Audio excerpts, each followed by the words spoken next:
करेंगे income method, expenditure method, value added method, national income का। ये डायग्राम से समझेंगे। हम लोग एक स्टोरी मान लेते हैं, यहाँ एक जंगल है, ये बंदा लकड़ी काट के बेचता है इसको, ये एक मर्चेंट है ये जो लकड़ी, कच्चा लकड़ी मतलब काटा हुआ पेड़ को लेता है और उसको लकड़ी बना के इसको देता है, ठीक है। ये इसका गोल गोल जो लकड़ी होता है उसका चिराई वगैरह करता है और उसको डिफरेंट डिफरेंट साइज के पीस बनाता है और वो फर्नीचर मर्चेंट को देता है। अब ये फर्नीचर मर्चेंट फर्नीचर बनाता है, इसको शोरूम को बेचता है, शोरूम अल्टीमेटली ये कस्टमर को बेच देता है। ये है प्रोसेस। अब इसी प्रोसेस में जो इनकम है इसको हम लोग डिफरेंट डिफरेंट लेवल में कैलकुलेट कर पाएंगे। पहले मान लेते हैं कि ये बंदा जो लकड़ी काटता है ये 100 रुपए में लकड़ी, इसका नाम दिए हैं हम टिम्बर मर्चेंट। टिम्बर मर्चेंट को बेचा। टिम्बर मर्चेंट क्या करेगा, वो पूरा पेड़ ले लेगा, उसको छटाई मटाई करके गोल गोल जो ब्लॉक होता है वो ब्लॉक बनाएगा और वो 100 में खरीदेगा इससे और 150 में बेचेगा।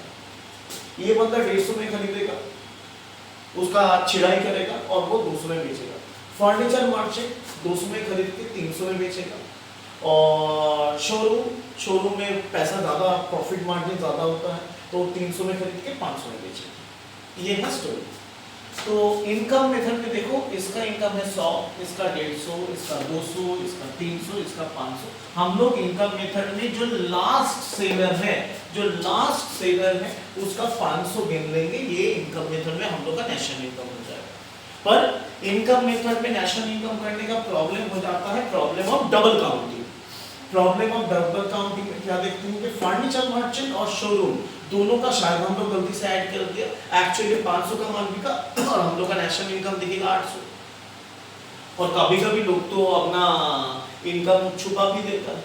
तो इसके लिए दूसरा मेथड आया एक्सपेंडिचर मेथड। ये 100 रुपए में बेचा तो ये भी तो टिम्बर मर्चेंट 100 रुपए में खरीदा होगा, तो इसका एक्सपेंडिचर 100, इसका 150, इसका 200, ये 300 में खरीद के 500 में बेचा था, इसका 300। तो अल्टीमेटली जो कस्टमर है उससे मेरे को पता चल जाएगा कि इसके पॉकेट से 500 रुपया गया। ये है एक्सपेंडिचर मेथड। यहाँ भी डबल काउंटिंग प्रॉब्लम कभी कभी आ जाता है, कभी कभी इंटरनल डिके, इंटरनल कंजम्पशन, ये सब होने से कभी कभी हिसाब नहीं लगता। तो इसके लिए वैल्यू एडेड मेथड हम लोग के यहाँ जीएसटी जैसे लगता है, पहले उसका नाम वैट था। वैल्यू एडेड मेथड में हर कोई कितना कितना वैल्यू लगाया है उसका कैलकुलेशन हम लोग निकालेंगे। ये मान लो फ्री में इसको लकड़ी मिला था, ये 100 रुपए में बेचा, तो ये वैल्यू एड किया 100।